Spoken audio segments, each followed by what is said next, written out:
Good day. My name is Mary Rose Antequina Laura. And my name is Jonas Doctor. Trisha Jane O. Sumadlayon. Marjun Takle. Samako Kimberly. John Visconti. And we are the Betalet 2A Group 7.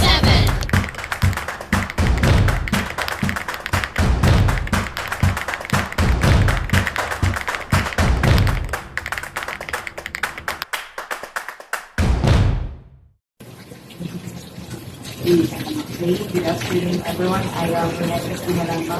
I am a fourth student from the L4A, and currently I am continuing my post-study 1 and post-study 2. And I have an experience from locally at Subic Elementary School, and then my internationality at Vietnam Laboratory School from grade 3, grade 4, and grade 5. And then maybe later on I can use my experience about my class observation and of course my demonstration teaching between the differences of Philippines strategies and then Vietnamese strategies. So first question, ma'am. What can you say about the recent reforms that are happening in basic education now? So for me, recent reforms in basic education focus on enhancing the quality of learning experiences, often incorporating student-centered approaches, technology integration, and skill development aligned with contemporary needs. So, as like what I have said lately, so for the first question, as a practice student teacher, in my observation for both FS2 and FS1, the teacher or my resource teacher, they are more focused on using the technology because technology helps the students or the learners to be more interesting in their lesson because I think most of you already know why technology is very helpful to the learners because there's a lot of different tactics or strategies or what we call these techniques, and it helps also for our performance skills to be more level up. And when it comes to technology, since we are here in the 21st century, so as a student or as a practice teacher, we must need to know on how to become a literate practice teaching because we will be the one who will teach the learners soon if I will become a teacher. So all I need to do is to more be focused on teaching the technology because more on the student or the learners, they like to study when it comes to performance skills because when you say performance skills, it will help them to retain their knowledge because they do something. Unlike in the written test or when it comes to traditional assessment, they will be already vanished mo at sila yun. Unlike sa alternative assessment, when we say performance skills, ma-retain din na sa mga sa student. Kaya tungod, they are the one who perform, they are the one who sila ba mismo na ginagawa na lihok, and then if I am the teacher, I will teach them on how to make that performance skills because you need also to help them to relate that in a real world situation because most of them they really love to perform skills they want through real world experience. So the second question, how do these reforms impact you as a student? So, as a student, these reforms impact me by shaping a more dynamic and relevant educational environment. New teaching methodologies and assessment strategies encourage active engagement and critical thinking. So, like what I have said, using the technology or the alternative assessment, it can hold the attention of or the interest of each learners in the school because through using of the technology, it will help us to create a collaboration group activity, and then it also helps for the students and the learners to have a lot of engageable things because they love to have what do you call this? They need to share one another about their ideas, and also if you, for example, if you are my student, we need to ask you collaboration. Yeah, for collaboration. So since we are in the 21st century, the teacher will, I think you must already know that the teacher is more important on facilitating students. So in the 21st century, the student or the approach is more on focused on student-centered approach. So they are more in performances, and it also helps us for improve our performance skills, critical and problem solving skills. Third question, ma'am. As a future teacher, what are the steps that you are going to take to ensure that you will contribute much to the development of your students?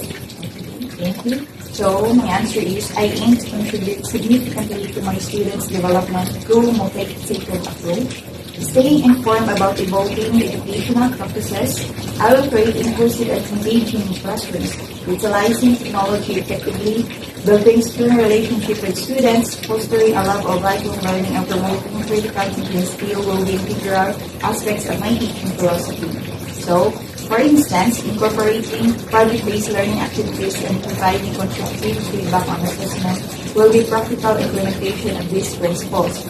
Overall, my commitment to adaptability, continuous learning, and student-centered teaching will ensure a meaningful contribution to holistic development of my future students.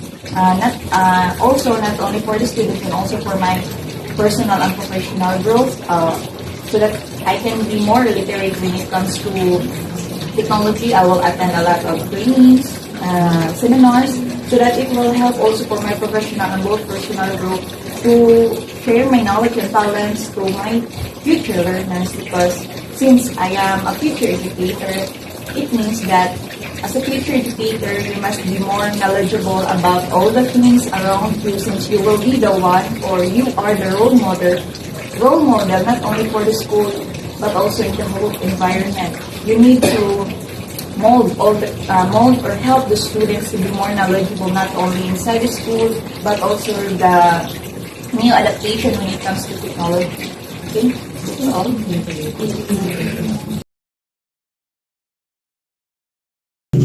Hello, my name is Mayjoy Laura Igot. I'm 26 years old, currently teaching at Hilongos National Vocational School. I'm teaching for 5 years, and my major is technology and livelihood education. So, what innovative practices have you tried this year?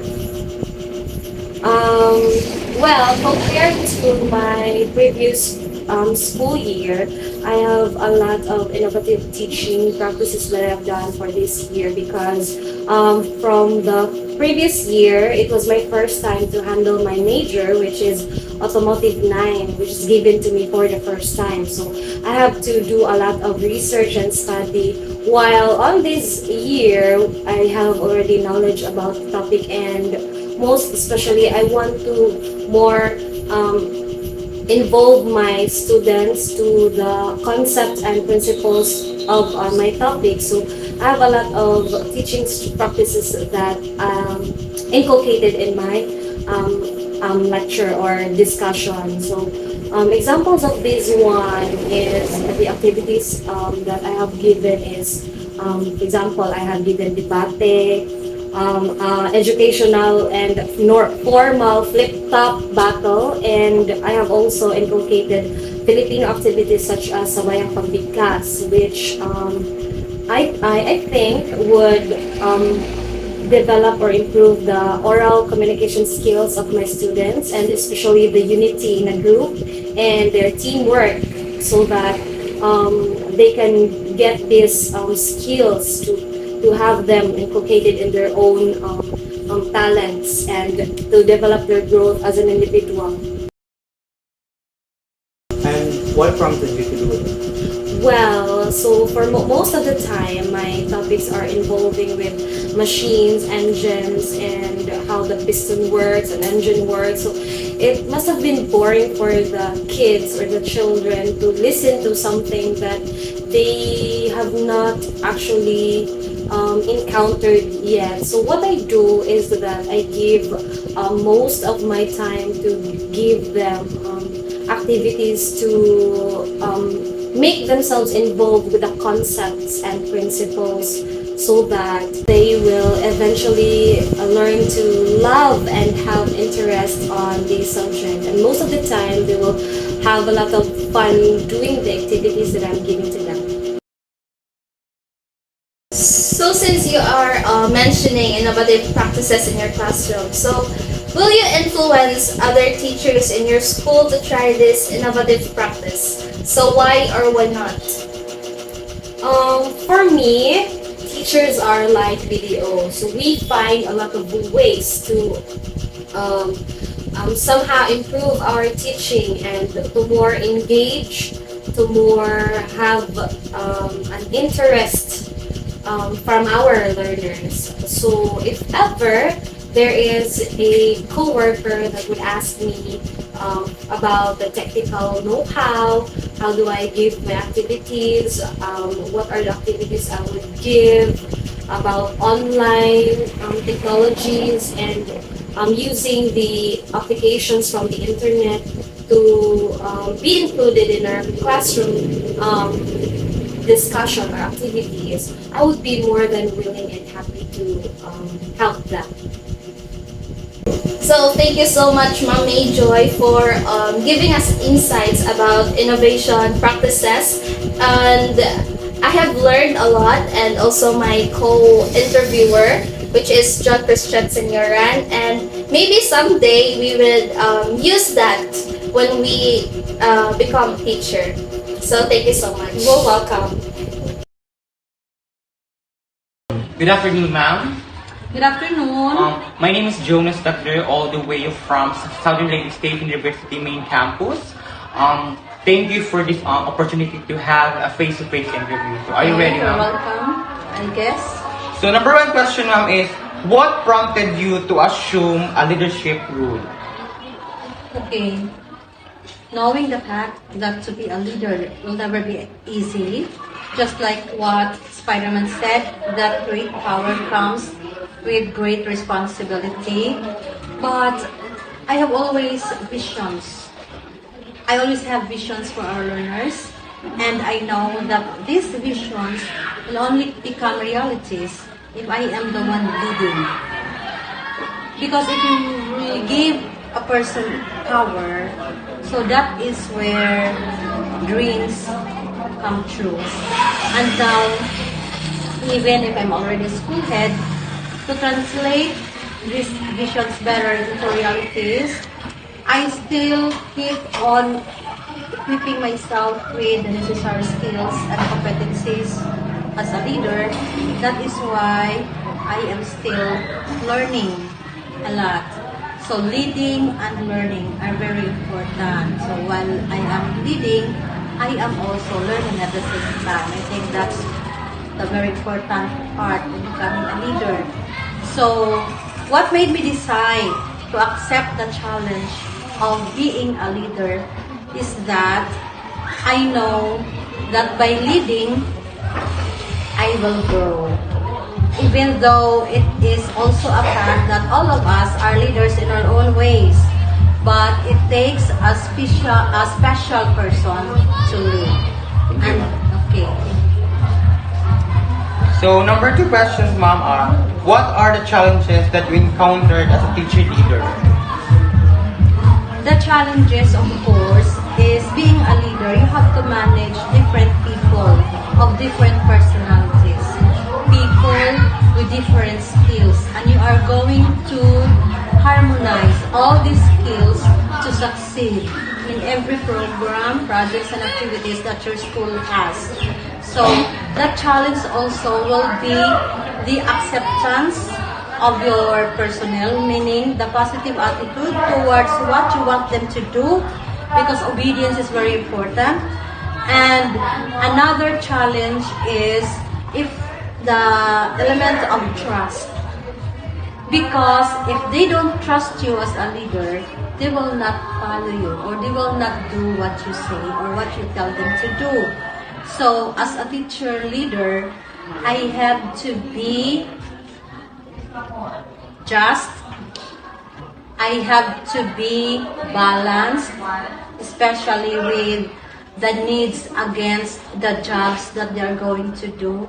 And I always say this to them, that if you are the leader, you have to be the most patient person in the organization, because I have said you are dealing with different personalities, different issues of your teachers, and then you will only succeed in being a leader if they will be good followers and leaders too. Thank you, ma'am. So, number 3 question, ma'am, are, how are you able to overcome these challenges?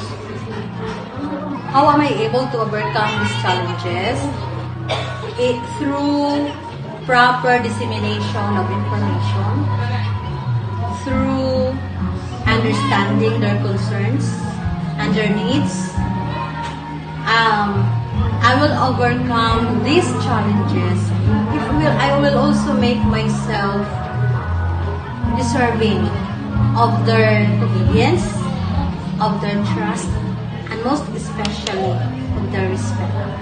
Because if these things are present in our organization, I think it will be a smoothly and organized relationship, or a harmonious relationship will be present among each of us.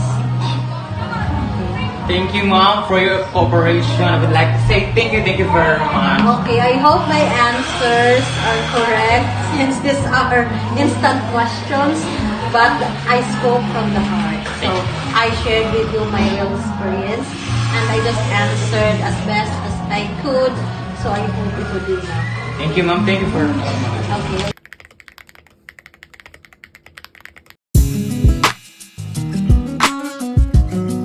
I believe yes, because maximizing the student's learning is one of the major roles of a teacher. And it is the teacher's responsibility to make teaching strategy in order for them to improve and maximize the student's learning. There are many strategies to maximize students' learning, and here are my top 3 answers. First is to structure your lesson well. One way that you can make the most out of your lesson is to structure it as best as you can. Of course, no 2 lessons are the same, but you will have a rough idea of how a lesson is best organized. A great way to get a lesson underway is to start an activity that is linked to the previous lesson learning. Not only does this get the students focused on working, but also encourage them to think about their previous learning. So the second is, be prepared. There is so much that can be said for being prepared. In fact, teachers can soon learn that a large chunk of their time is taken up by simply not preparing. They should have all the resources out and ready on the tables, or at least be prepared to hand them out as soon as the students take their seats. They should also have stationery to hand whiteboards pre-made and any websites that we'll use ready to go. The third and the last one, pay attention during the class for feedback. How often do you monitor the work that is being done by your students? Chances are that it isn't as much as you should. Lesson time is often wasted when a child hasn't understood the task and is getting things wrong. It may seem like it would take more time to go around and ensure that every student understands what they need to do. But the truth is that this can be beneficial for the students and for their learning. You can tackle issues as they pop up and challenge students that are finding the work too easy. So I totally agree to Mr. Senyoran's answer, and I also believe that teachers can maximize students' learning. First is by making some instruction fit the diverse style. Second is using engaging activities. And lastly, by providing regular feedback to address students' needs. A teacher can embrace innovative approaches by keeping up with developments of the field of education, incorporating technology to improve the quality of learning, and developing a student-centered curriculum that promotes creativity and critical thinking. A dynamic and productive learning environment can also be created through differentiation of instruction, per collaboration, and dedication to flexibility. By implementing these techniques, teachers may foster a culture of continual improvement in the classroom and engage students in meaningful ways. So my answer is yes. The current educational system provides enough support to encourage innovative practice to take place. It is because they provide seminars and giving teachers professional development programs that will enhance their skills that is relevant to the present times. Also, this will provide teachers a venue of new experience and see the benefits of using the innovations that in the classroom. With this, teachers later will see the value of having a supportive environment. It will not only provide professional guidance but also emotional support. Thank you. Question is, does the current educational system provide enough support to encourage innovative practices to take place? Why or why not?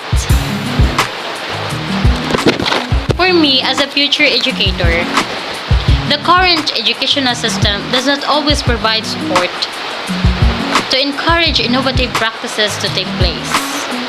So there are several reasons for this.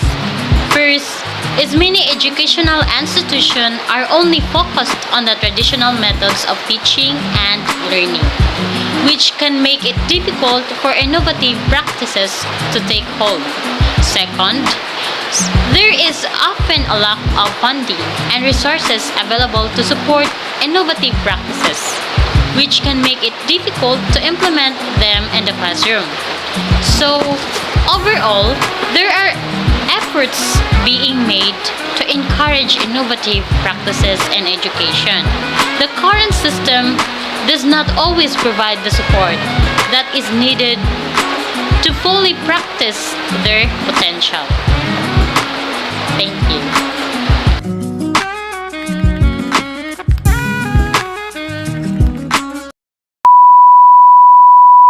Go. Trisha Jane. Wa pa. Na-practice mo man, mate. Hala na video na na. Sige na, ikaw. And we are the Betalet 2A Group 7. Go. And we are the Betalet 2A Group 7. Oh, and we are... Go. And we are the Betalet 2A Group 7. And livelihood education. Okay. I graduated from your school actually, Southern Lady State University main campus. Okay, go. What innovative practices?